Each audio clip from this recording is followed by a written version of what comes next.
forces applied to anatomy. And if you really think about it, that kind of is everything in the gym. In fact, it's almost everything in life. Like I can't open a door or sit on the chair that I'm doing right now or press a dumbbell or pull on a cable without, there's some kind of force in that.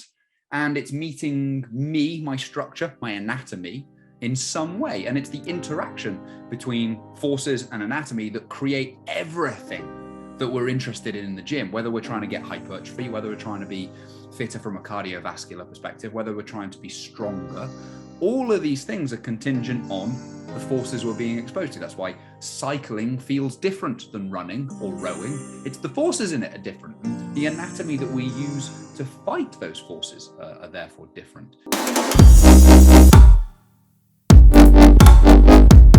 Hi, everyone. Thank you for tuning in for another episode of the podcast. Today, I am joined by none other than Paul Standell.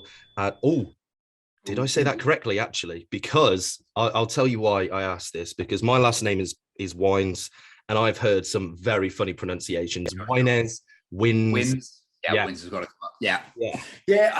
I don't, the weird thing about, so I say it as Standell, but the weird thing about Standell is it's a really uncommon surname. So I don't know if that's how you're supposed to pronounce it. That's just how I say it. So some people call it Standell. It doesn't bother me either way. I say Paul Standell, but whatever. Okay, cool. Yeah, I thought I'd clear that up because I didn't want to be that person. I've been in your shoes. If someone mispronounces my name, I'm like, oh.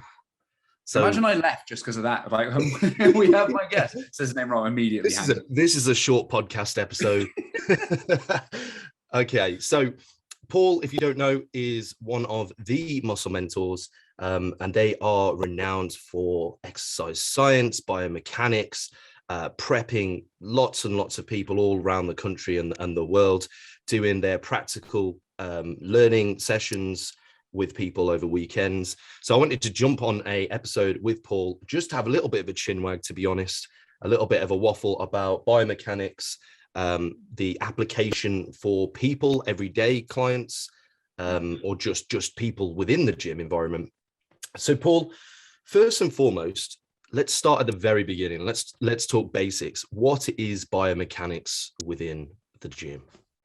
Yeah, it's a good question. I think we often make a mistake with so many things of like assuming people know what the word is that we're talking about. And I think that's a huge mistake. So biomechanics, if we want to think of it simply, is the study of forces applied to anatomy.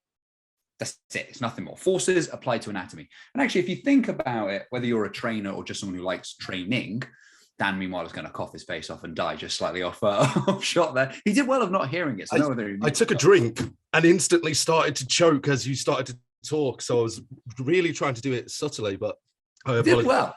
We're all good now. Unless there's video on this, people won't know, but I enjoyed watching it and felt the need to comment on it. Okay, so yeah, study of forces applied to anatomy. And if you really think about it, that kind of is everything in the gym. In fact, it's almost everything in life. Like I can't open a door or sit on the chair that I'm doing right now or press a dumbbell or pull on a cable without, there's some kind of force in that. And it's meeting me, my structure, my anatomy in some way. And it's the interaction between forces and anatomy that create everything that we're interested in the gym, whether we're trying to get hypertrophy, whether we're trying to be fitter from a cardiovascular perspective, whether we're trying to be stronger. All of these things are contingent on the forces we're being exposed to. That's why cycling feels different than running or rowing. It's the forces in it are different. And the anatomy that we use to fight those forces are therefore different. When we're trying to be stronger, well, what we're really saying is I want to be able to tolerate more force. I am capable of lifting more load, dealing with a greater force. Because no one brags about what they can lift in space, right? Because without that gravitational effect, you're like, look how much I lifted. It's like, it doesn't really count. If I went to space, I think that's something that I'd be like, yeah, I hold the deadlift world record now. Yeah, 100%. I'd be like, you guys have no idea how strong I am. You could, no one ever does this because it would be super wank. But if you really wanted to brag about things that made it sound more impressive than they are, technically forces are measured in this thing called newtons, which is mass, the kilograms we use. And then you get to times it by this gravity number of 9.8 meters per second. And then you get this thing that makes it sound like I lifted 1,000 newtons. And that just sounds more impressive than 100 kilos. Yeah. So if you really want to brag in a way that no one's going to stop and question you, though you will sound like a bell end, you could start pretend like just telling people what you're lifting in newtons instead. It's a very niche thing to do. And people will hate you. I hate myself a little for just saying that as we speak right now, but it's one of those things you could do. So yeah, hopefully that's really what biomechanics is. I think we need to start that as a movement. We'll every time we get a PR in the gym, that's the Newton meter that's coming back out. And, exactly. Okay, so now that we have a basic understanding of what biomechanics are, how do we then apply that within a gym-based environment? Ooh, that's a fun question, because it's a very broad question. Because on one level, that's like asking, what do we do in the gym? Because, you know, applying biomechanics, you do it whether you call it biomechanics or not. Like if you go in and you lift a dumbbell, or you sit on a machine, or you play with a barbell or a kettlebell, or you slap a stranger around the face, you're playing with biomechanics. There's just no getting around that, because you're playing with forces as they meet your anatomy. What we try to do is what's best described as making the invisible visible. Like you can't really see these forces. Like, can you see gravity? No, but we kind of know it's there, and you can keep testing it, pick a pen up and drop it. Like, see, it's not going to float there, it's going to head down. And so there's this directional component to gravity that we all know is straight down towards the floor. And when we're in the gym, trying to sort of conceptualize what are the forces that we're dealing with. Sometimes it's easy to do, like on a cable. Well, cables actually redirect gravity. So there's the weight on the stack, we're going to call the cable stack, and then it goes around a bunch of these little pulleys and ends up with this handle in your hand. That means somehow that weight stack that wants to go down to the ground is giving you like this weird diagonal pull, or it's pulling up, or it's pulling down, or it's pulling across. Cables just redirect this weight stack that is just like a dumbbell or a barbell attached to this pulley system. But the cool thing with them is you can see where the line of force, which is literally as it kind of describes itself, with a force, we actually break forces into three things we want to know about them. One of which is, we call this fancy ass word, magnitude. And it's just another big term to make people sound smarter that means size or amount. So how big is the force, right? Lifting 10 kilos, different than lifting 100 kilos. No shit, we call that magnitude. Direction, left, right, up, down, whatever. Which way is it going? That has a big impact. Like, and we kind of know this again without necessarily thinking it. If you were to go through like a bicep curl motion, so I'm going to flex my elbow and then straighten it. So I'm bending my elbow and then straightening it. That motion is the motion I use for both a bicep curl and any tricep extension exercise. What makes it a bicep or a tricep exercise? It's the direction the resistance goes in. If the dumbbell wants to go down, my biceps fight it. And if the resistance, usually with a cable or something, goes up, then my triceps tend to fight it, depending on my position to these things. And so part of what dictates the anatomical response as forces meet anatomy is where's the resistance going? Where's the direction? How big is it? And in what direction is it going? And then this other third part we would call, where's it applied? The point of application of a force. Like if I poke you in the face, it does a different thing than if I poke you in the shoulder or kick you in the groin, right? Like where I hit you with a force plays a bit of a role. You could also, like even a force, like sometimes, just like we define biomechanics, like a question for any trainer or anyone listening to this is like, what is a force? Because it feels like a really obvious thing. And yeah, whenever I ask it, people kind of like pause a bit and go, shit, I feel like I should know that. Why do I know that? And you could have the, the sciencey physics answer, force equals mass times acceleration. But fuck that noise, right? Let's go with something that's just simpler to understand and makes a bit more sense. A force is just a push or a pull in a straight line, right? Forces we call them linear. They don't spin and rotate. They go in straight lines forever. They can create rotation, but that requires other things to be present at the same time. So these forces are just pushes or pulls. And as we know, if I push you in the face, it does something different than if I pull you on the leg. And so that's a directional difference. It's a point of application difference. And how hard I do each of those things makes a difference. So again, we're familiar with all these things, whether we have the language to describe them or whether we think of them or not, because again, physics is the physical world around you and you interact with it. So you have like an intuitive understanding of it. What we're trying to do is become consciously aware of it so that we can manipulate it, so that we can go, okay, does that line of force challenge the muscle group that you think that it challenges as well as you think that it does? Because we run into stuff that everyone who spent time in the gym knows. Why does that squat feel like it hurts someone's back while someone else is like, it's growing my quads amazingly? Why is that bench press great for chest growth for these big dudes, but it just feels like it's burning my client's shoulder in these other ones. How come their elbow hurts and how come for this person and doesn't for this? And until you can see these invisible forces and you have a reasonable appreciation of anatomy, you don't really have a way of appraising it or changing it. And ultimately, that's the job of a trainer, whether we're, training a client or training ourselves, or just and what we might call an enthusiastic amateur. And, there are plenty of enthusiastic amateurs who know way more than plenty of professionals, right? So there's no, I don't mean any slander on that particular thing, but whatever, we're just manipulating these forces to create the outcome that we want, whether that's growth, whether it's managing our joints a little better so they stop hurting, whether it's understanding why that exercise is great for that person and not for this other one. So that's the whole point of biomechanics, is that it's practical. We want to apply it. It's cool to say big words and shit if you're a bit of a nerd like me, but ultimately it's where the rubber meets the road. That's the bit that matters. Okay. So one thing that I see, I'll be very honest with you. I have a very limited understanding on biomechanics and the application into exercise. I've done little bits. I've seen the muscle mentors work. I've seen other people that have done similar stuff. So one thing that I've seen, and you probably have seen, and I'm sure it probably irks you a lot more than it gets me, is let's talk strength profiles and resistance profiles. What are the differences? Yeah. Because people seem to use them interchangeably without necessarily knowing what they are. Yeah. Okay. So strength profile, resistance profile. To give credit where credit is due, these come from a guy called Tom Purvis, who founded something called the Resistance Training Specialist, which everyone just calls the RTS. And he's kind of, to some degree, the godfather of biomechanics within the strength training field. So shout out to Tom. So strength profile, and otherwise he might sue me if I don't give him credit for this. And no one wants that. Probably won't, but just in case, covering bases, Tom. Right. So the easiest way I think of thinking about this is thinking about, am I describing my force producing capacity, or am I talking about the resistance I'm dealing with? So a strength profile refers to me. The resistance profile refers to the resistance. Now, okay, that sort of makes a bit of sense. Strength and resistance, we'll kind of have some understanding of those words. What's the profile bit?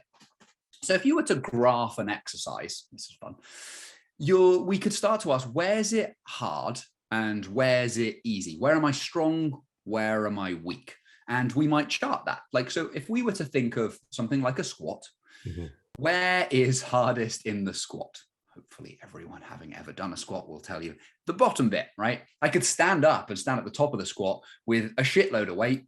And unless my spine falls into powder, I'll be there for quite a while. That's why people always kick off about quarter squats. It's like, they're not really squatting.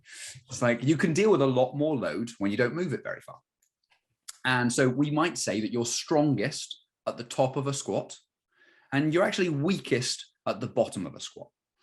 And so if we put that into like a graph and we graphed it and we had force producing capacity, we'd actually call it torque producing capacity. And maybe I'll come on to that in a second. But for now, let's just think force, because it seems to make a bit more sense. I can produce 20 units of torque, but let's say force at the bottom position, but I can produce 100 units of torque force at the top position. So if I put that on a graph, I'd have a line that went up, right?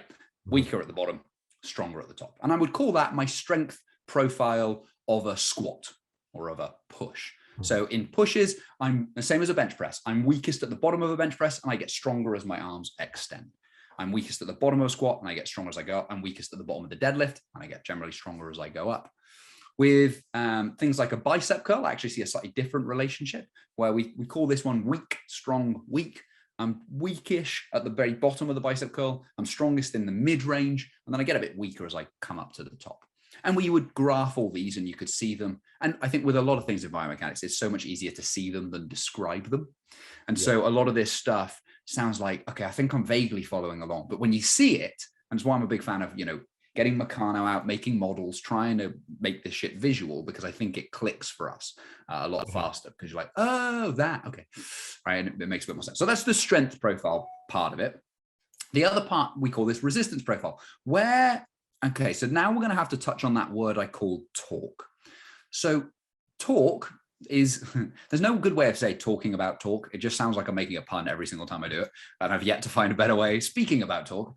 It just sounds like a strange thing to say. So if we're talking about torque, we're trying to describe something that deals with rotation. So I said earlier that forces are linear, they go in straight lines. Mm-hmm. But does my elbow go in a straight, does it go straight up and down? It curves around an arc, right? So does my shoulder, so does my hip, so do my joints. Joints rotate. So does the hinge on a door, so does the middle of the seesaw, so does the earth around the sun, and so on and so forth, right? Whenever we're dealing with something that effectively almost orbits or goes in a circular motion, we're dealing with torque. And torque is a description of how effectively a force of any kind can create rotation or cause rotation or resist rotation. It's when I drive a force, how much spinning would that force create around some kind of axis? And okay, that sounds complicated. Let's try and put it into something that's a bit more, oh yeah, okay. So I just want anyone listening to this to picture a seesaw. So the middle of a seesaw, we've not led the shittest childhood of all time and never been on a seesaw, right? So seesaw, you've got this, we're going to call it an axis, you could call it a fulcrum, this thing in the middle, the sort of pivot point of the seesaw. So in any torque, we need an axis, something to spin around. Mm-hmm. We then need at least one force, but in a seesaw, usually, and again, unless you're really lonely, you're going to have two. No one wants to do a solo seesaw. That's just boring, right? So we're going to have one person, let's say Dan sits on one side of the seesaw and I sit on the other side of the seesaw. We sit at a distance away from that axis. If we were to weigh the same amount of weight, let's make both of us 100 kilos because it's nice and easy mathematically, right? And we sit a meter apart from the middle of the axis on opposite sides, we just stay there. We balance the seesaw out. Mm-hmm. And that's because my force, which is trying to head down, is at this 1 meter distance to an axis. And it's the distance of forces away from an axis that is going to create the rotation. But happily, you're also 100 kilos sitting also 1 meter away on the opposite side, trying to fight this side. And because these things then balance out, nothing happens. We stay still. I'm exerting a torque and you're exerting a torque, and they go the opposite way to each other. So this thing stays still. We call it being in equilibrium, same state. If Dan was to move closer, let's say Dan moves into, half a meter away, he's still the same way, I'm still the same way, and I'm still a meter away, the seesaw is going to start tipping up. It's going to tip up. It's going to tip down towards me, and Dan's going to go up into the air because I effectively have greater leverage. When we're talking about torque, there's this distance component, how far away we sat on the seesaw. And we call this thing a moment arm. It's the moment of rotation is what it's known as in physics. But the moment arm is a description of this length. And it's just leverage. When we go and open a door, no one puts the handle for the door right next to the hinge because it would be really awkward, right? You put it at the far end of the door because you've got greater leverage over the hinge. If you use a crowbar and you've got a really long crowbar, you don't go, nah, fuck this noise. I'm going to hold it right by the little hingey bit and try and leverage. No, you hold the end of the lever, right? All these things are about leverage. So when we're talking about torque, right, we've got this axis, this thing called a moment arm, which is a leverage, and then the force. For us, really, how much weight is sitting on either of those sides. And so if Dan wanted to sit at that 0.5 meter distance and I was going to sit at 1 meter and we wanted to balance it and I weigh 100 kilos, I would have to make Dan 200 kilos to balance that thing out. But I could balance it out. So we've got this relationship between something trying to create rotation on one side and something almost trying to fight it. And that actually turns out to be quite a good description of what's happening in the gym. So, when I do a bicep curl, that resistance is trying to go straight down towards the floor and it's trying to rotate my elbow. And my bicep is going to pull up on my forearm to fight that. And it's going to curl it this way. And if my biceps can produce more total torque, they produce enough force with the distance they have over my elbow joint to overcome the weight of the dumbbell and the distance the dumbbell has, then I will lift that object. And if I can't produce that thing, then I will not, and it won't go fucking anywhere. And I always use this as an example when I'm teaching, but I play a little trick on most folks and go, who reckons they could lat raise a 2 kilo dumbbell? And everyone, well, usually they've been hearing me talk for about 30 minutes or so before this. So they suspect there's some kind of trap coming, which they would be right to suspect. But generally everyone that who's ever worked out could lat raise a 2 kilo dumbbell, right? And so I try and pick on the biggest person in the group basically every time I do this one. And I'm like, you don't reckon you can it's 2 kilos, dude. What do you mean you can't? 2 kilos. Come on, man. You're a big guy. You can do this. All right, fine. So he comes up, and I will then at that point pull out a broomstick that I have attached 2 kilos to the far end of. And so he has to do a lat raise holding the broom with basically we've almost doubled the length of his arm, and the dumbbell's really far out. And I've yet to meet anyone who's successfully done this. Now, if I was dealing with Eddie Hall or something, I'm sure I'll find someone who is capable of doing this thing, but it's still only 2 kilos and it would be a damn struggle. And the reason is that anytime we're lifting anything in the gym, we're not just lifting the weight of the dumbbell or the weight of the cable or the weight of the machine. We're lifting this leverage thing as well. And so the load you're lifting is only ever 1/2 of the equation that you're lifting. So if I want to make an increased challenge for someone, one of the things I can do is just increase the distance that load is relative to the joint in question, in this case, the shoulder, so that the delts have to do more work. So I could get more challenge to those shoulder muscles without actually having changed the resistance, which is kind of cool. And so when we're back into this strength profile, resistance profile thing, which is why we started, we have to do a diversion around torque. The resistance profile is a graph that describes how much torque does that resistance create around a joint at each point in the motion. So if we had the dumbbell lat raise, your arm is down by your side. You can hold your arm down there for years, right? Like your grip will fail before your shoulders are going to fail in that bottom bit. So we would say there's almost no torque. There might be 0. There's a thing, if the line of force actually runs straight through an axis, no rotation occurs. Like if you tried to open your door and you went to your door and pulled backwards on it so that you pulled straight through the hinge, it's not going to spin. It doesn't matter how hard you pull on that. No rotation occurs. You might pull it off its hinges, but it still doesn't start it rotating. Like we have to create this distance if we're going to do that. And so when the dumbbell is directly underneath the axis of my shoulder, there is no torque. There's no challenge to my delt. Again, it doesn't mean it's not trying to dislocate my shoulder. It doesn't mean my grip isn't being challenged or my trap isn't being challenged, but my delt isn't.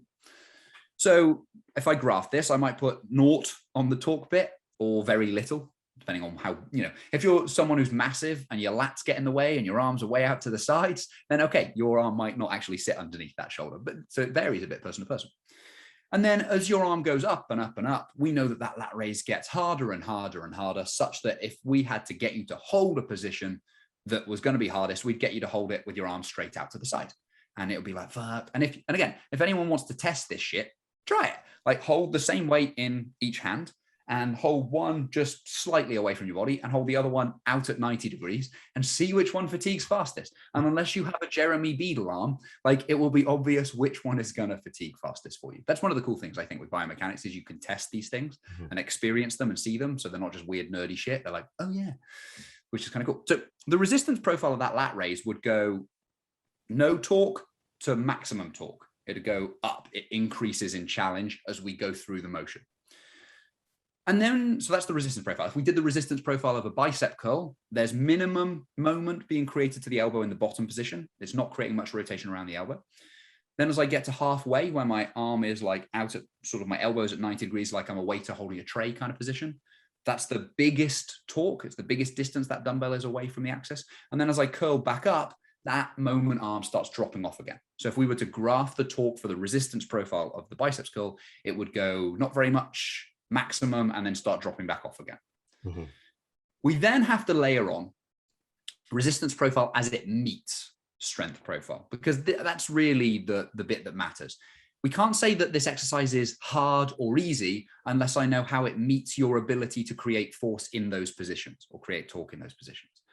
Because, let's say I gave you an exercise that creates, 50 units of torque in one position and 20 units of torque in another. And so it starts at 50 and drops off to 20. And so we'd say the resistance profile drops off, which it does. Does that mean that it's gotten easier? Well, I don't know. If in the position where you can produce, if at the start position you can produce 50 and the exercise gives you 50, that's right on the limit.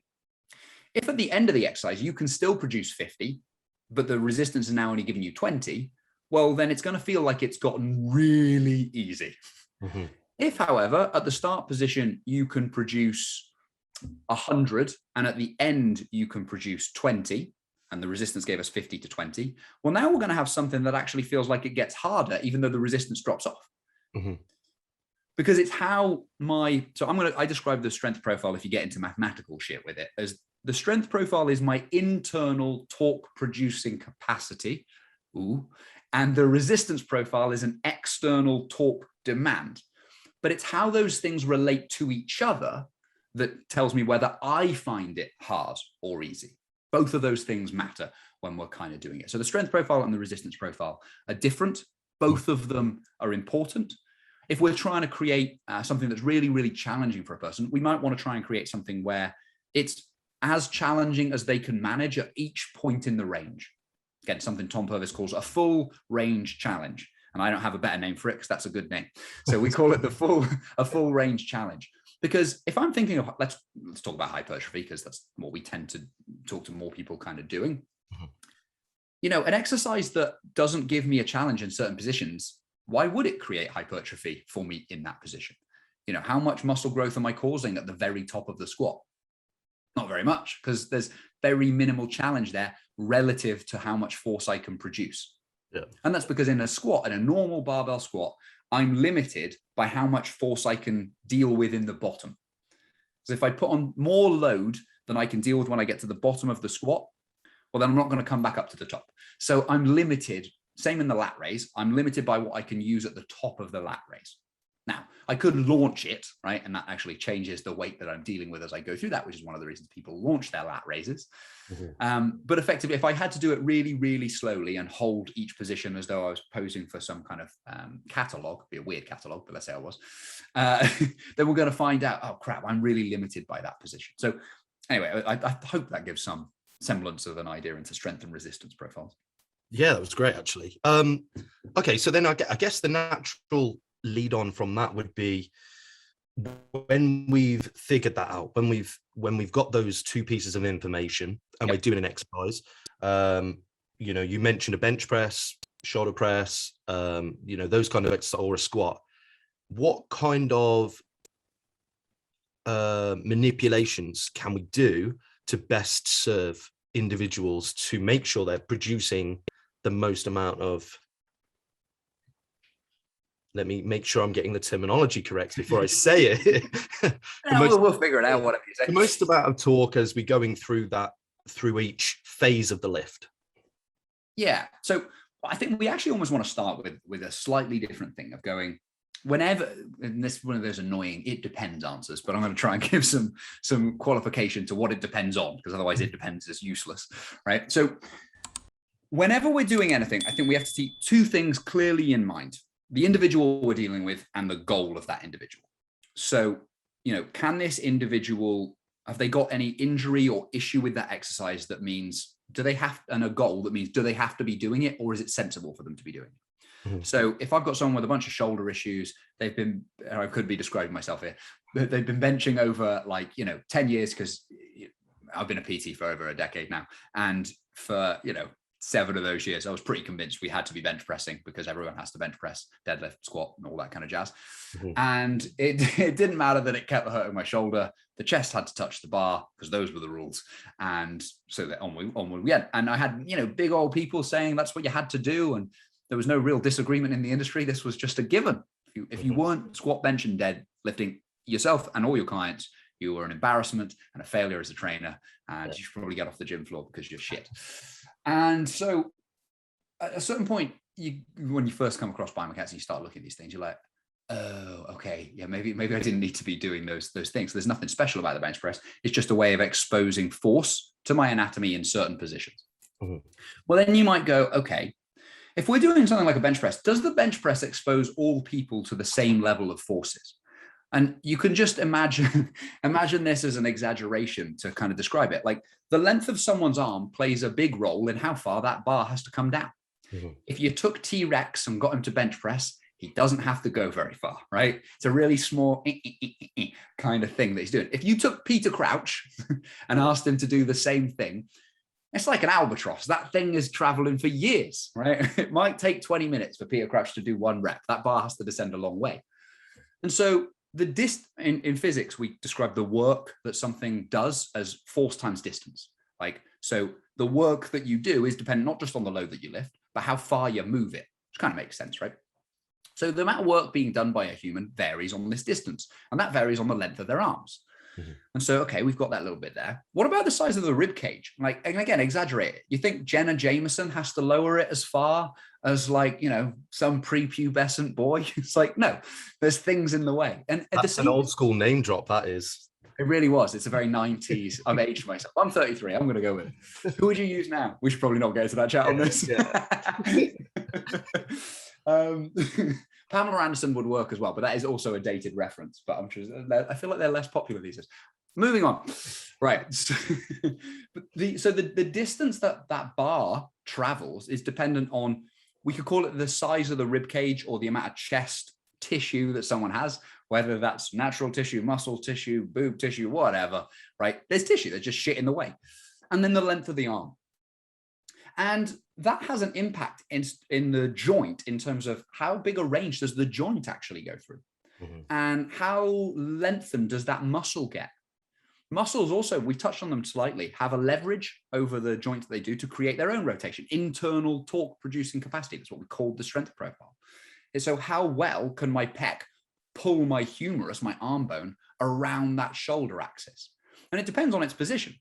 And again, this is so much easier to see than describe. But when you get a small rib cage person with long limbs, when they get their arms all the way down to touch the bar to their chest, generally speaking, that we call this the force angle, the angle that the pec has over the axis of the shoulder, gets really small. And a really small force angle doesn't create much rotation. It's like pulling on that door through the hinge again. Not much rotation occurs.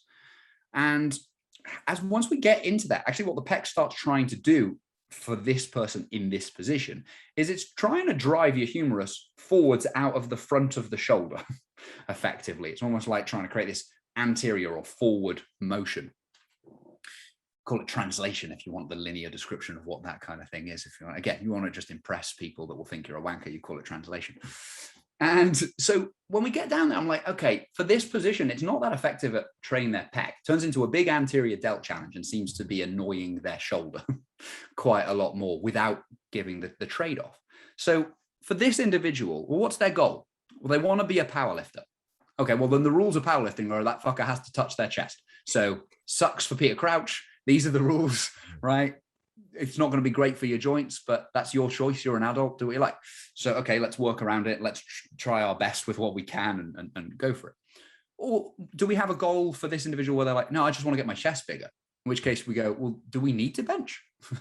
Is this the right exercise? Even if we set the profile up right for the bench press, and we got this thing that increased in torque demand as we pressed through, and it matched Peter Crouch's strength profile as he went through that motion, is it still even the right move for him for that target? And so first bit before we do anything is, who's the individual and what are their goals? And is this thing appropriate for that? I'd also then tend to put in, we're going to call this path of motion before profile. So profile we've described. Path of motion is just, where's the fucking thing go? Where's it try to go?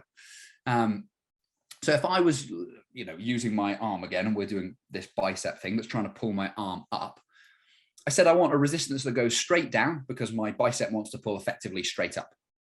Well, what if I had a resistance that pulled across at like 90 degrees? There was no downwards bit. So it's trying to push my arm out effectively, almost like externally rotating my shoulder, like those bits that you see people do crappy dumbbell rotator cuff moves for. And the reason that move is crap is because the dumbbell wants to go down. So that's like a hammer curl position. And it's challenging those guys, not the shoulder, because the direction of resistance isn't where you would need it to challenge the rotator cuff in that. There's other ways, and you can do it with the dumbbell, but you need to move. So the first bit is, again, where's the resistance going? And if the resistance is at 90 degrees to my elbow and coming across me, it's not going to create any challenge for my bicep because the bicep fibers run vertically up in that position. And so they're in no position to fight that resistance. It's like, look, if someone pushes you, like tries to push you backwards, you have to push them in the same direction, but the opposite way to fight that.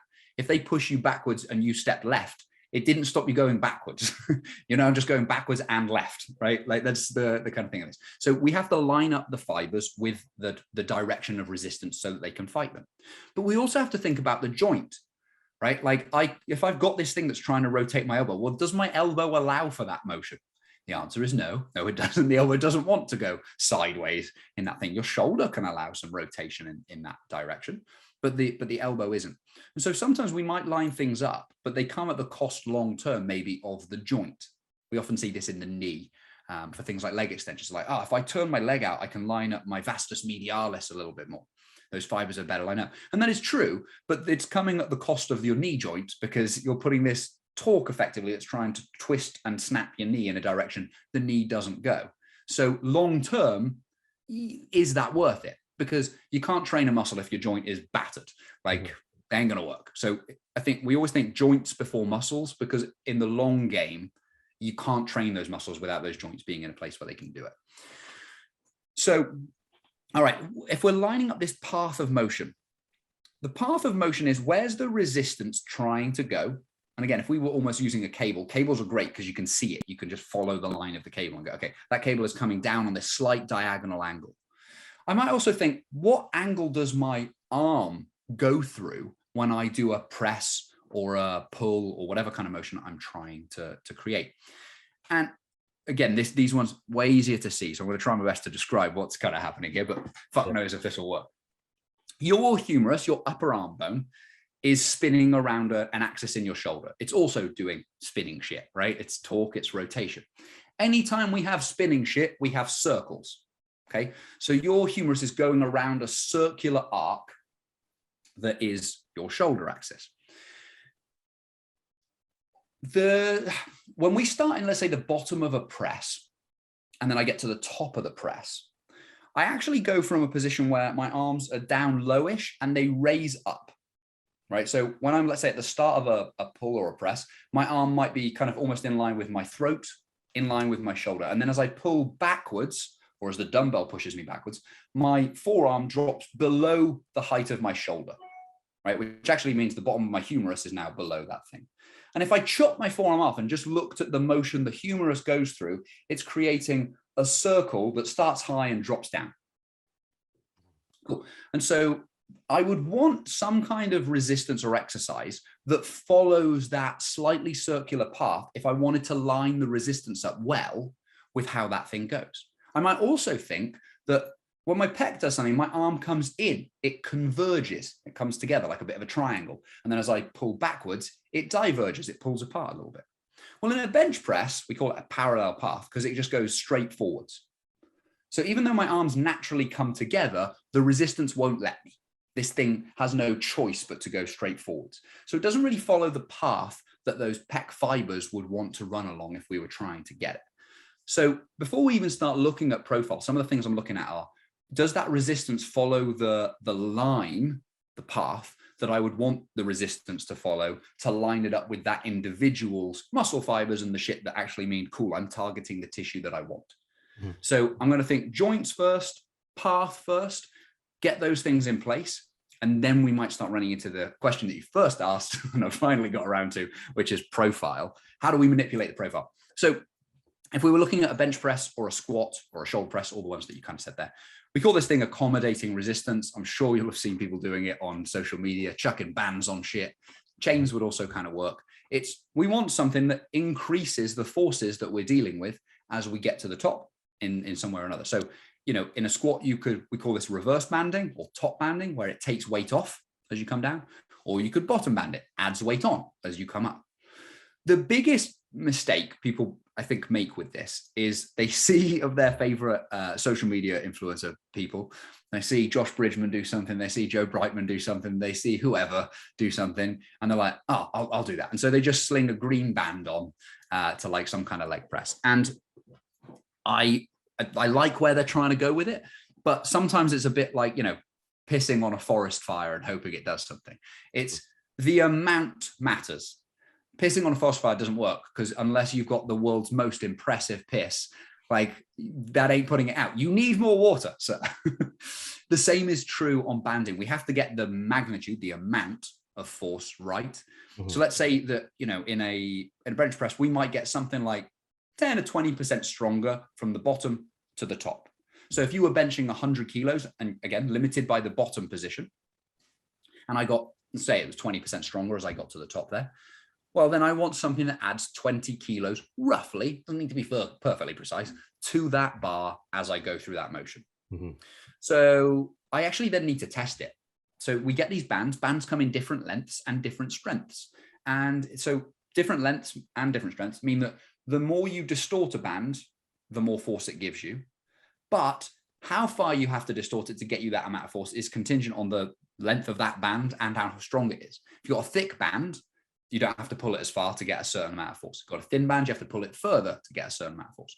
If you've got a small mini band, you don't have to pull it as far, generally speaking, because it's percentage distortion relative to its own length that actually gives us this thing.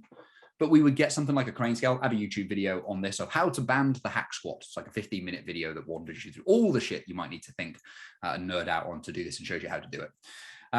But we have to kind of test it a little bit. So we get like a little luggage scale. You can pick them up on Amazon for $5. And, you basically go, okay, that's my start position. That's my end position. So I go through whatever range you go through, and you kind of ballpark it with your hands and go from there to there. Okay, however long that is. I pull my cable or my band that distance and go, okay, in that distance with this band, that band is giving me 9 kilograms of resistance. Cool. So if I put 9 kilograms on one side, 9 kilograms on the other, that gives me about 20. 18, it's fucking close enough, because again, you don't have to be perfect, right? Sweet, and off we go. Same on like a leg press, like a leg press or a hack squat. You might be like 50% stronger, sometimes more, at the top versus the bottom. Mm-hmm. So, if you were dealing with a couple of 100 kilos on that hack squat, you might need like 100 kilos of band tension to go on there. And that 10 kilo band that you put on once was giving you like 15. It's barely noticeable. Like, it won't feel like it's doing all that much. And you'll be like, I just don't get what all the fucking fuss is. It's like, yeah, you got the magnitude wrong. Like, we didn't get the amount matters. It's a bit like going, I've got a bigger dick than my mate, but like you're packing an extra like 0.00003 inches. It's like, it's technically true, but it doesn't really count. You shouldn't be bragging about that. That's not a thing, right? It's amount matters whenever we're figuring these things out. So if we're adjusting the profile, it's going to be using things like bands. I should also say, you can, as a trainer, this only really works in person if you've got a good training partner, you can actually resist it or assist it as the training partner or as the trainer. So, if I'm near a cable stack or something kind of like that, I could press down on the cable stack. I could push on the handle of the machine a little bit. I can offload it, add a bit more. I could push down on the hack squat or pull up. Like, most people are very familiar with helping off the top of a rep or maybe the last rep. But actually, if I do it right and I know what I'm doing, and I get my client or my mate, whoever it happens to be, to control that motion, if they explode, you can't really do it very well, because the rep is over before you can feel out, oh, okay, they need that much force. Okay, I'm just easing it off. I'm giving it a bit more, right? Whatever that thing happens to be, so that we can create this challenge for them that just demands the most amount of muscle participation from the target that it almost possibly can. And then we can manipulate that across reps, because even if we set the profile up right, roughly speaking, for things, you fatigue as your sets go on. So, and here's an annoying thing. You don't fatigue equally across a range. Your muscles fatigue faster in a shorter position than in a longer position, for some nerdy physiological reason known as the length tension relationship, and active tension versus passive tension. Oh my. And so even if I set up a profile really perfectly for rep 1, it wouldn't be exactly right for rep 10. Mm-hmm. So I could either set it up right for the last rep or the first rep, whatever. Unless you've got manual assistance of resistance, you can't get every rep that close to right, but we can get nearer to it. And again, I think it's always worth pointing out that it's not like people haven't been getting in great shape since before biomechanics started doing weird crap with bands, right? Mm-hmm. Like, clearly they have. It's just that some clients, and maybe some of you listening, find that certain things just don't suit you. And yet the industry seems to insist that you have to do them. And that's the bit that doesn't matter. Like, biomechanics, I think, really comes into its own when you've got injuries or problematic areas that people struggle to grow. Mm-hmm. Or things like limited kit. It was super useful during lockdown, for example, and manipulating home workouts and stuff. We're like, this is all we got. Okay, right, let's put these skills to practice and start fanning around with stuff. So we don't have to do it to everything. It always comes down to the individual and the goal. There's nothing wrong with a bench press, a back squat, and a deadlift, and dumbbells and barbells. We don't have to band everything or do crazy shit to it. They're absolutely right and perfectly fine for plenty of people. They're also not that great for plenty of people. Yeah. And they can be improved sometimes depending on what those goals are. Again, as a professional, it's just your job to understand the tools that you can use and when are they appropriate, when are they not. Even practical shit, like if you've got someone who's just starting out on this, do I want to get Karen on her first session into the gym? You're like, okay, you're going to need basically a whole bag full of GIMP kit before you can step foot in the gym, and I need you to do all this stuff, and you're going to have to film it for me. And you're like, no, that's practicality reigns supreme for most trainers, depends who you work with and what their goals are. As to, I want someone to feel comfortable. I want them to be in control of something. I want to line up path of motion so that it's appropriate for them and ranges that are appropriate for them to begin with. And then we might start putting in that profile, the stuff that looks cooler a bit later, depending on where they are. So hopefully that was a roundabout way of getting to the end of that. That was brilliant, honestly. But there was something in there that I think we should make sure that the listeners get a bit more context on. You mentioned about shortened and lengthened positioning. Now, obviously, that might not necessarily be what they're instantly assuming. So what exactly is that? So, yeah, it's a good point, because, well, you can plenty of things shorten and lengthen, but does that mean we're at the shortened or the lengthened within it? So with a muscle, and we have different ones within here, because some muscles cross just one joint and some cross more than one joint. We have fun names like biarticular to describe things that cross two joints, right?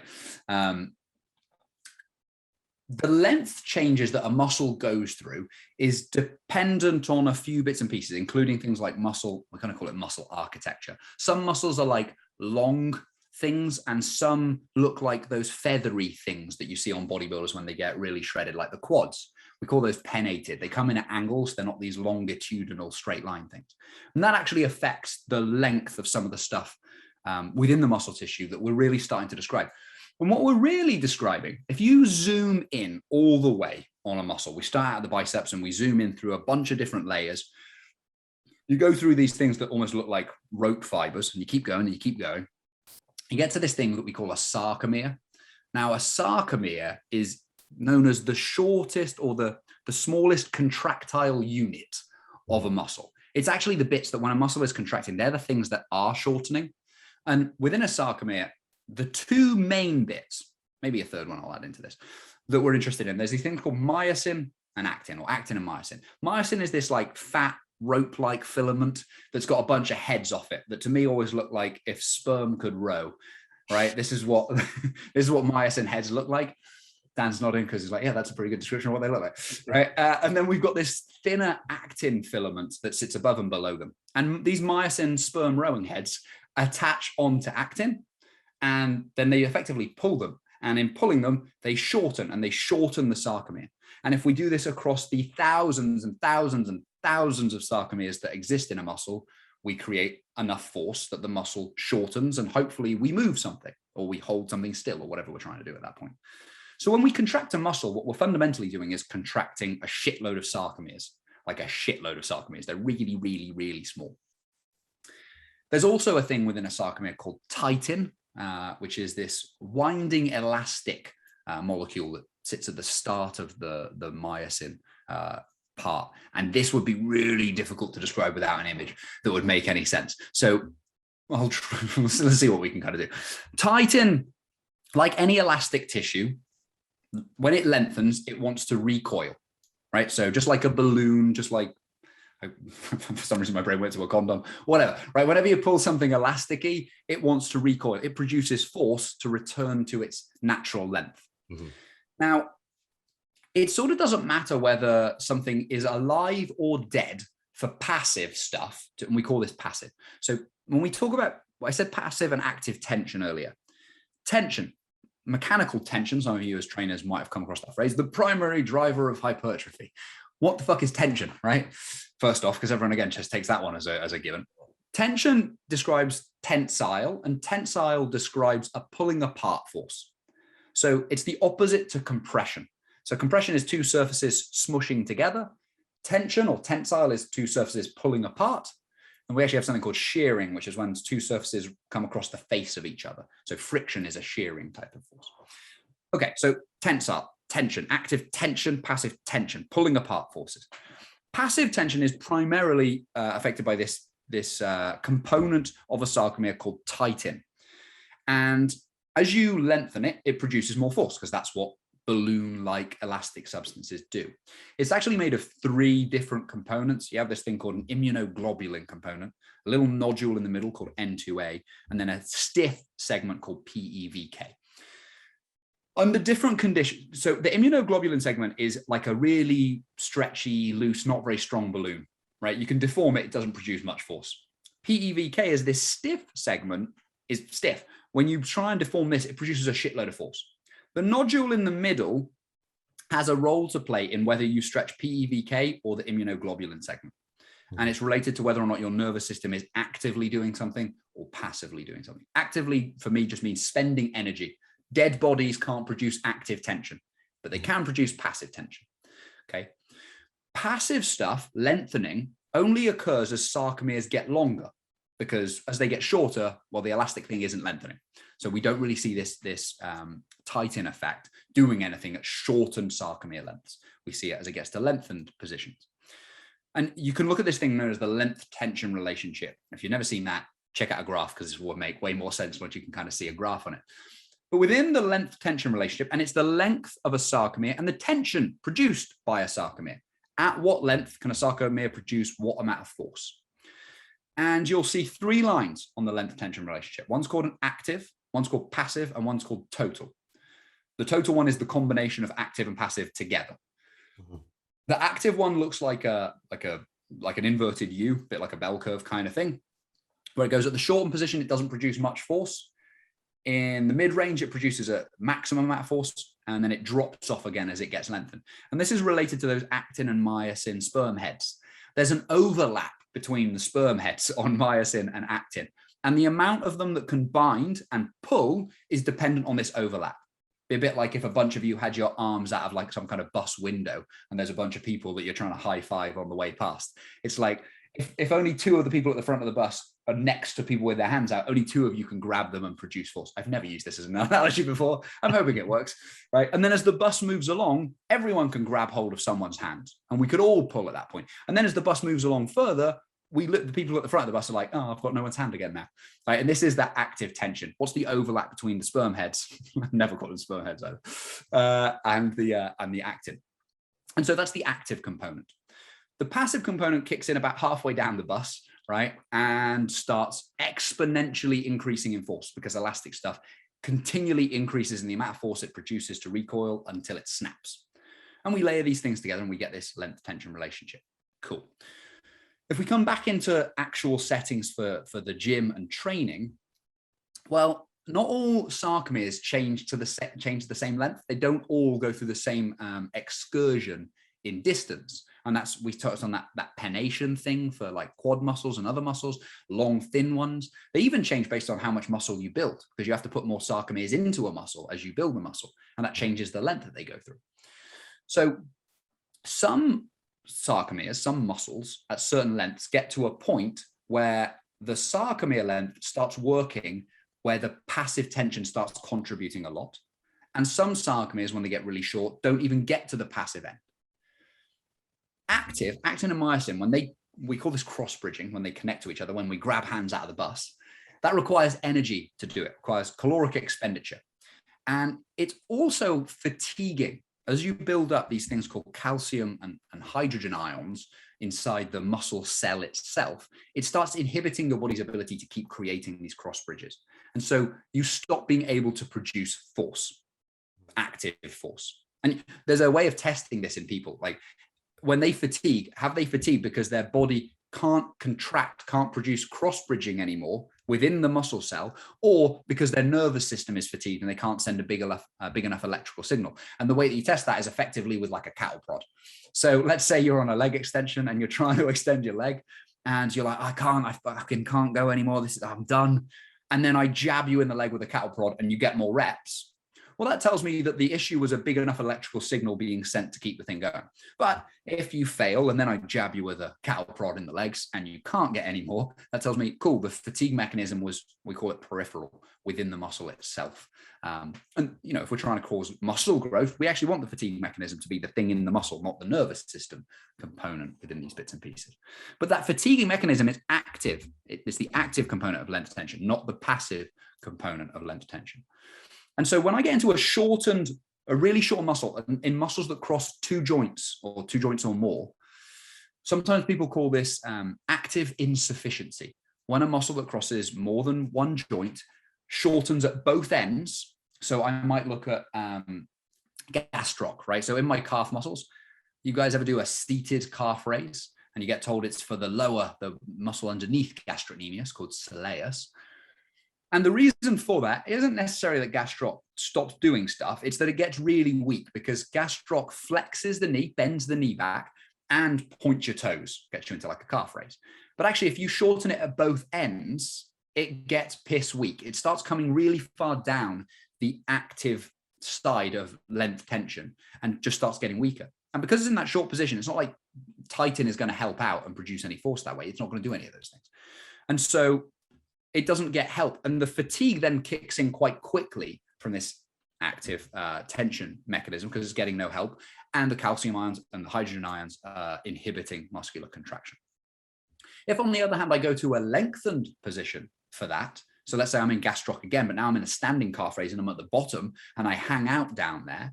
Well, gastroc, because gastroc goes through a really big excursion for a sarcomere. Chris Beardsley has cool stuff on this if anyone wants to check his stuff out. I'm now hanging out at this passive end of the length tension. I'm getting a big load of contribution from titin. And there does seem to be a type of hypertrophy called stretch-mediated hypertrophy that is triggered by stretching titin. So you might actually want to kind of do this. But that has an implication for which of those is going to fatigue fastest. Mm-hmm. The short position, where it doesn't get any help from passive tension, which can work in a dead body, or the lengthened position where we get help from things that would keep working in a dead body. You can't fatigue passive shit. You're not going to fatigue the balloon. Right? I mean, eventually you could ruin the stretch and elastic band, but it would take so fucking long. It's not happening in a human, right? So when we work at lengthened muscular ranges, which is actually only true if we're working at lengthened sarcomere ranges, we don't fatigue as fast as if we get to shortened muscle positions. But that is only true when we get into shortened sarcomere lengths. And the annoying part of all this is these do vary a little bit between individuals. So there's no good way of knowing precisely, Dan, this for you is definitely true in this position. We sort of have to go, it's probably true. If we're planning and structuring these things, and we haven't even layered in, where's the resistance hardest for this? But if I was trying to think of programming, I might put an exercise that fatigues my shortest position before an exercise that fatigues my lengthened position, because I know it's going to fatigue faster there than there. So if I'm thinking in gym terms for stuff we might make sense of, I might put like a cable chest fly before a dumbbell chest press, if I was trying to follow this thing. Mm. And that's a big if, because you can make other arguments about, but normally do you not do presses, your compounds before your isolations? And so you can have debates about which of it you're talking about. That was probably off into the weeds, and that's a difficult thing to try and describe. And I probably, if you're ever learning these things, please don't worry that you're ever going to start on something like that. Like that is, that's not where you jump in at the learning of these things place. I think whenever we do a bunch of teaching, and one of the most important parts of teaching effectively is sequencing of information, how much to give at what point and how you get that across so that you don't just terrify someone into thinking, I don't understand a fucking thing. But on podcasts, you get to go off into the weeds every now and then and kind of ignore that and just waffle. That's where the gold dust is. I think it's just like everything, like you say, ultimately, it depends is probably the most common answer that most professional will give you, which is so frustrating for the, I'm going to say general public, but that sounds horrendous. I don't think we're some sort of exclusive club here, but I think it's one of the things that people search for well, what do I do for this? And then you're like, well, you can't give someone a clear-cut answer 99% of the time based off the question that they give you. No, it's really difficult. And like human beings are pretty hardwired to like certainty. So we like nice, clear answers, and we don't like kind of vague ones. Yeah. But I think one of the things that's always, again, worth pointing out with this stuff is lots of things work in fitness. Like sometimes we end up having arguments with people that we agree with the most on, like, and on people who are like almost completely opposite. I very rarely see anyone in the biomechanics field arguing with cyclists. I see them arguing with people that they agree with most of the shit on, and then decide that the small point of difference, the few percentage points, are the bits where like, this guy's a cunt as a result. And you're just like, it's just this weird thing. But I think as a result of that, one of the cool things within any kind of training, even if you found the perfect training plan, it's not going to be perfect for a decade. Well, you're not going to train. Like, A, you'll be bored. B, like, there's a law of diminishing return. So anything that you do gives you a bit less with each, corresponding set that follows it or session that follows it, etc. So even if you found what was perfect for you right now, it's not going to be perfect for the same you in 6 months' time. Things are going to have to change. But that opens up a crap load of possibility for exploration and play. And I think with any of these ones, whether you're someone who's attached to top sets and back off sets, or you're someone who's attached to volume and reps in reserve, whether you want to drink cream of rice and lick JP, or think Mike Israetel is the greatest guy of all time, I don't care. If you don't think across a decade it's worth you playing with a few months of trying something a bit differently, because you don't know whether you're going to be a good responder to those things. Like in the research, you find a crap load of individual difference. Like some studies where they do, high intensity shit, where they'll do some rest pause and stuff. You'll find a couple of people in that study who respond really well. And you'll usually find one or two who basically don't get anything and sometimes go backwards. And the same is true in the volume studies. And so what that should tell us, if we zoom out and think about the individual in front of me, is that I don't know which one of those you are, and nor do you. And if your aim is to try and maximize any of this stuff, whether that's for clients or for yourself or whatever, is it not worth a few months of trying and finding out if you're going to do this for a decade or a couple of decades? Like for me, it's, because I've got this long time frame to some degree, there's plenty of scope to play and explore and find this kind of stuff out and really find what sort of suits you. That doesn't mean we can't give some more specific advice to an individual once we've done a bit of assessment for them. And again, come back to who's the individual and what's their goal. We absolutely can. There's definitely things. And one of the cool things with biomechanics is there are bits that are clearer yes and no answers. Like this exercise exposes this joint to roughly this much force. Yeah, we can absolutely do that. That becomes relatively black and white, because you can also test it, which is cool. It's one of the nice things about it is that you stop having to say it depends all the time. But then there's still plenty of gray within there, because, okay, well, these are the facts, but what do you want to do with them is still up to you. Okay, the bench press doesn't suit you as well. Yeah, but I really like the bench press. Okay, that's cool. That's fine. I'm like, again, I'm not attached to any of these things. It's just about making your client or yourself aware of this is what you're dealing with. These are the ramifications or possible ramifications of doing that on the joint, on the muscle, on the goals that you have. What do you want to do with that information? It's not like smokers don't know that smoking is bad for them. Like you can still choose to do it. Like I'm not necessarily saying the bench press is I should probably clarify that. He said bench press was the same as smoking. It's like, no, I didn't mean to. That's the episode title right there. Yeah, exactly. Bench press is the new smoking. Yeah, exactly. Like, how dare he? That's going on the quote. That's making the rounds around the fitness industry before it even comes out. Nice. But I want to see what happens. Yeah, I think you're right though. I think something that I say to a lot of my clientele or just individuals with the gym is you can sit there and know what's optimal and try and deliver that. But the client, the individual, whoever it is that you're working with or trying to give the advice to, has to enjoy that process. Because if they're not, it doesn't matter. Like the long-term adherence is where the gold dust is, I think. And you cannot beat that. If you say, right, cool, well, we're going to set up every single exercise in the most optimal way, and they just hate it. Yeah. Or even if it takes, but it takes 3 minutes to set every exercise up. You're like, no, I don't even do that because I'm like, I can't be asked. Right? When you first got into it, you're like, oh, this is so exciting. And I really want to do that. And over time, you tend to come to, it's worth it on this. Yeah, I can't be asked on that. Like, yes, it's a bit better, but it's not that much better. And I've ticked a bunch of other boxes and I've done that. I go, fine. Like, I think a guy I used to work with, Cal, over at Team Pro Coach now, one of the founders of the Muscle Mentors, was on a podcast recently, and I think he said something akin to, optimal is dependent on the individual. I'm paraphrasing exactly what it was. I wish I could remember exactly his phrase, but it was a good phrase. And I remember being like, that's a good line. I should make a thing out of that. Just quote him in it. But it's absolutely right. Like optimal for an individual is different. It's different based on their biomechanics, but it's also different based on their preferences. Like, you know, optimal. It's also impossible to define. Like, how do you know when you're being optimal? Like, you couldn't improve one iota of anything. Yeah, you don't know that. Like, you couldn't smile. Was smiling a little bit more going to be a bit better for you? Would it have been better to have a minute more sleep or a minute less sleep? Like, you don't fucking know. No one knows. And so that's not to say that we don't strive for better, because of course we do. But at some point, optimal gets in the way of practical for some people, at which point you're sort of missing the forest for the trees, I think, a little bit, and missing the whole point of it, which is, and look, if you're a coach, check in with your client. Just ask them. How are you getting on with these things? Do you like, no, they're taking a bit like I check in with my clients. They have a phase feedback form at the end of each phase, usually about every 6 weeks. And it asks shit like, how time efficient was it? What exercises did you like? Did you hate? How effective did you find them? And obviously we're talking about this each week anyway, but it gives time for reflection within that. You know, when you first start as a client, there's bits in there of going, what exercises have you historically found really effective and that you really like, other parts that you haven't?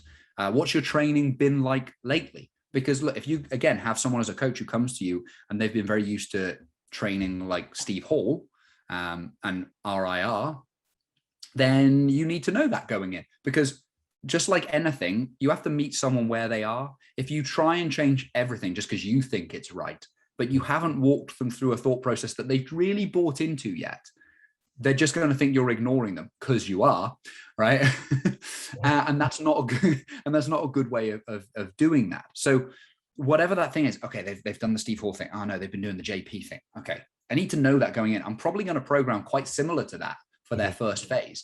And maybe we'll just start playing with a couple of these exercise variations to get them to be like, oh yeah, no, that felt a lot better. And then maybe we slowly, as they start to trust you, and people are persuaded by experience far more than language as clients, right? If something felt like it worked as far as they're concerned. So you have to know that shit. Like, look, if I was starting out as a new coach and I wanted to create some kind of free product thing, and I was trying to attract, you know, jacked 20-year-old dudes, I might make here's a free 4 to 6 week ultimate biceps plan, or 2 week or whatever, right? And I would put way more bicep shit into that plan than I would ever write in anyone's normal program. And the reason I would do it is because I want them to feel their biceps fucking sore, because that's what they asked for at that point. And I gave them it and they went, oh, I start to trust this guy.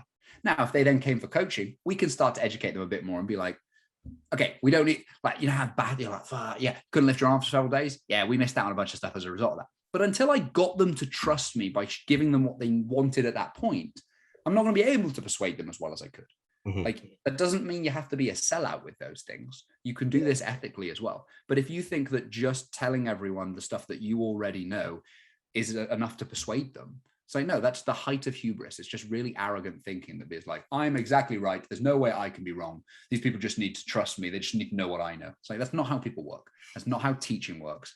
Like Greg Slater from Lift the Bar says it well when he says, telling is not teaching. And he's absolutely right.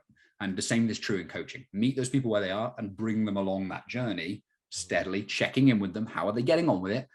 Adjust your shit based on what they're telling you. Jump on a call with them if you need to, whatever, and actually go through a coaching process. Yeah, I totally agree.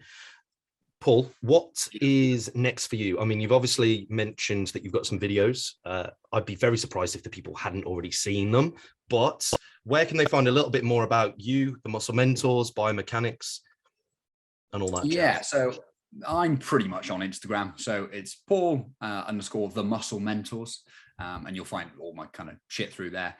www.themusclementors.co.uk is the website. That's where you can find all of our bits and pieces. We have a free trial on our education portal that teaches people all these bits and pieces you've heard me waffling about. So you can find out more information there. You can try it for free and see how that goes. We have a weekly live call that everyone is welcome to kind of jump on within those, where each month we have different topics. Last month was on machine stuff. So machine analysis, what makes a machine good, bad, ugly, indifferent, whatever. What are we kind of looking for? How do we analyze a machine and make sense of it? This month is on client coaching and coaching communication. So we've actually got one on tomorrow night rather than tonight with Kathy McDonald. That will be the 4th of March. So probably by the time this goes out, ignore this. But you can watch it back on the archive section. Kathy McDonald is awesome. She used to be a hostage negotiator for the police. So pretty cool on client communication and communication skills, and then a bunch of other stuff. But each month has a different theme along that. I think April's month is on hypertrophy and the various mechanisms by which it works and how do we use them and yada, yada, yada. So there's different things within there, as well as all the biomechanics and coaching stuff that we sort of vaguely touched on a bit here. So yeah, you can find those things on that. You can find us on YouTube at the Muscle Mentors as well. You'll find a bunch of, especially some of the slightly longer form content like that hack squat banding thing I spoke about. You can see there's a cool 15-minute video on pulley systems, what the fuck they are, how we use them in the gym, what do they mean for us as trainers, and what we're exposed to, as well as a big kind of exercise library of lots of different stuff and what we're thinking about when we're thinking about it. I've also got one of the things we haven't touched on at all today, but I'll mention briefly. I have a background in performing, of all things. So I do a bunch of camera related stuff of how to be better on camera or more confident on camera, because look, social media is the place every online coach has to be. You don't have to be if you're an in-person coach. That's a different kind of thing, although it still behooves you to have something on there. But social media is a bit of an attention game.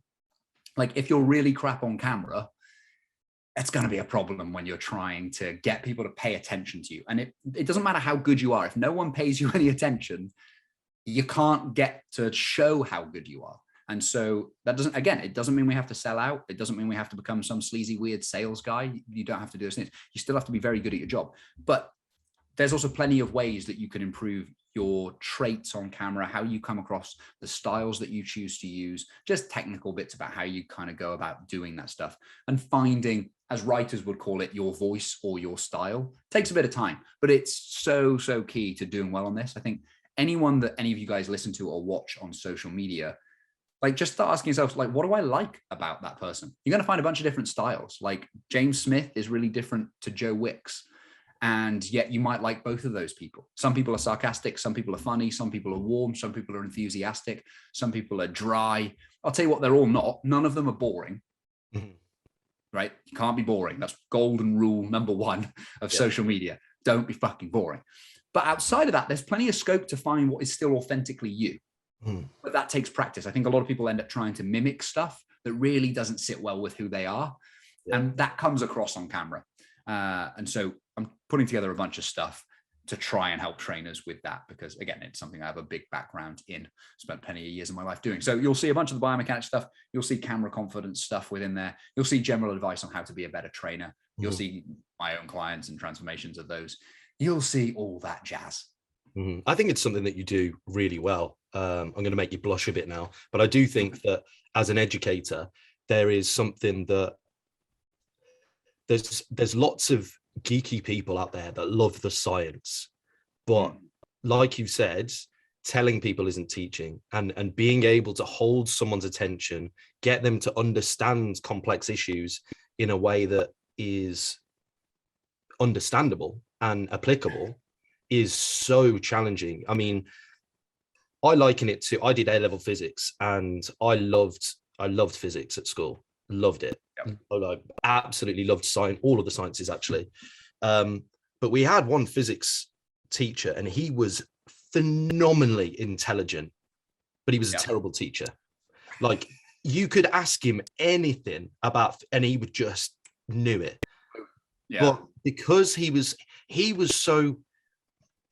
passionate in the sense that he knew his stuff, he knew his shit, but he wasn't able to hold people's attention, because we were talking about, and it was the stuff that you see, it was very monotonous. The voice just stayed like this throughout.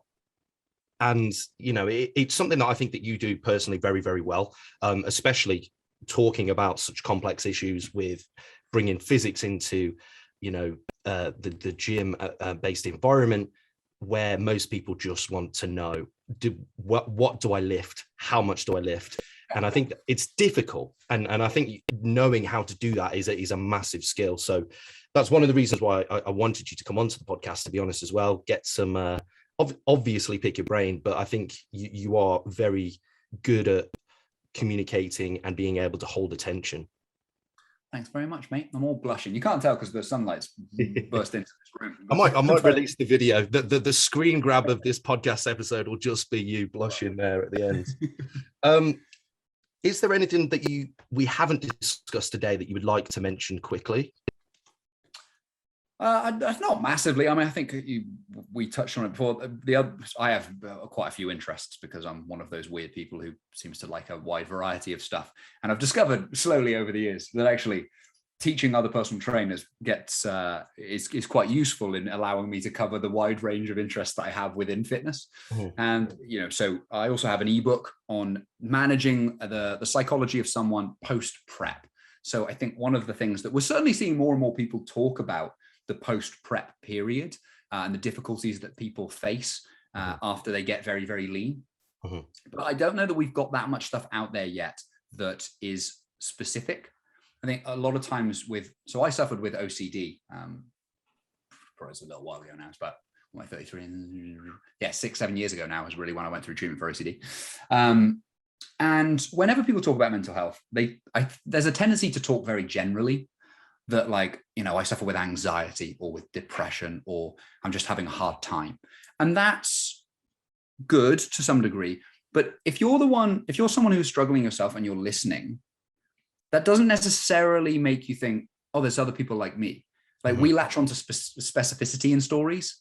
Yeah. And so, I'm unable, in training sessions back in the day, I would take myself off to cry in the disabled toilet during sessions and just pretend I was taking my 8th piss of the hour or something like that, because I couldn't deal with it. I had a thing called relationship OCD, which makes me a wonderful catch. And, my brain would be bombarded with constant thoughts of, my girlfriend must be cheating on me. She can't love me. I bet she's fucking someone else on the toilet right now.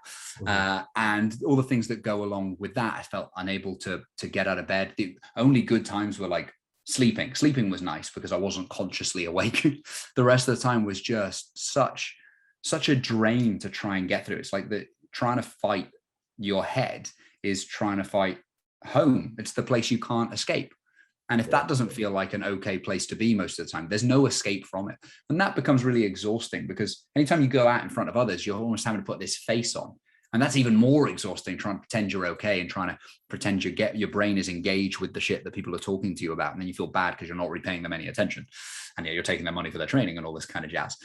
And if you're going to talk about post-prep periods and what that's like, and people making themselves sick and then doing excess cardio and taking laxatives and hiding wrappers at the bottom of the bin so that other people can't tell that they've been eating all these things, and then crying in their car and feeling ashamed of all this stuff. It's the specificity in stories that allow people to feel like, oh, maybe it isn't just me.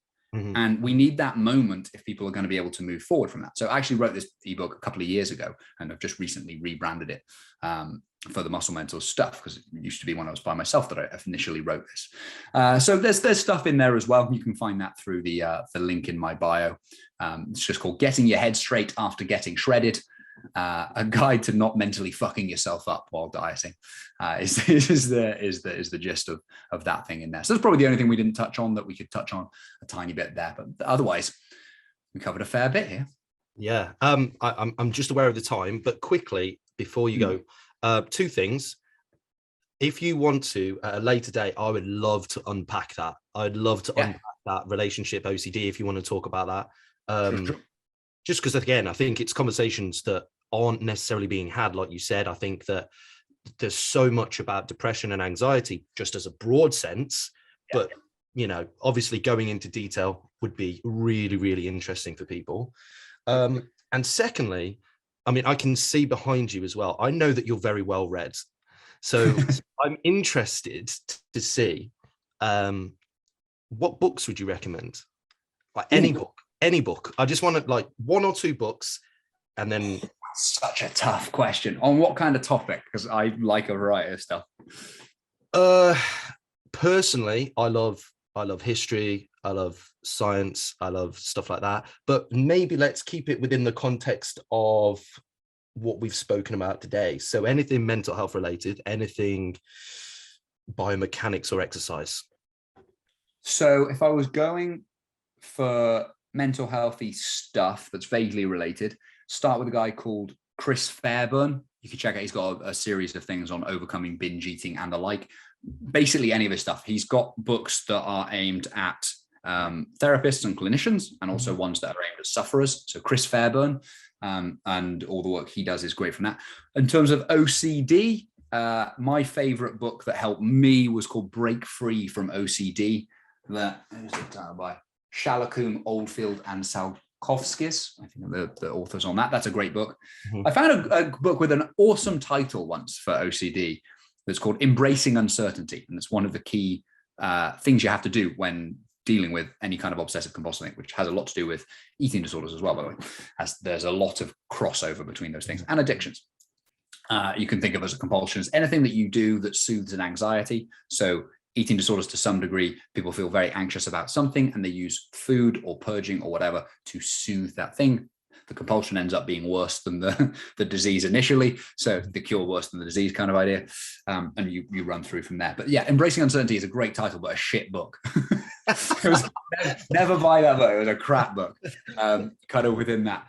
I get there's a series of books at the moment, obviously going on with what's going on in the Ukraine, that are useful from a geopolitical perspective by Tim Marshall, called Prisoners of Geography. He's got 3 different books. Prisoner of Geography. I forget the other title of the 2 names, but he's a very good writer, very easy to read, and really useful from that. From a history one that most people probably haven't, because I mean, history is so broad, right? Like you go, okay, I mean, behind me right there, there's a 8-part volume series on the fall of the Roman Empire. I've got a bunch of old Greek ones. There's a bunch on the Second World War, the First War. There's the campaigns of Alexander. There's a whole bunch of different kind of shit kicking around. I'm a big history nerd. H.G. Wells, author of The Time Machine and War of the Worlds, also has a short history of the world that most people haven't read, that's pretty well written and really quite interesting. And I think it's actually also interesting because it was written like 1922 or 23. And so it's just after the First World War, before the Second World War, before Hitler gets back. And it's really interesting as you get towards the end of that book, just to hear his thoughts about how things will progress from here and which bits were prescient and which kind of weren't. So I think that was quite interesting in a different way. Any other kind of part of history that we're there's so much. I love mostly ancient history. I love the Egyptian culture, Romans, you mentioned, Greeks. No, I think that's great. There's lots of recommendations there. I liked Arrian's Campaigns of Alexander. Xenophon's Persian Expedition is very good if you're into that kind of period of things as well. Who else do I remember? Edward Gibbon is the guy behind who's got excellent stuff on Roman shit as well. But yeah, that's one of the problems when you look at Start of the Ancients is I'm not that up to speed on Egyptians, in fairness. But there's so much out there, isn't there? There's like, I mean, if you've got any, hit me. Well, to be honest, mate, I think you've probably topped me on the book list for history there, to be honest. So you've probably already read them all.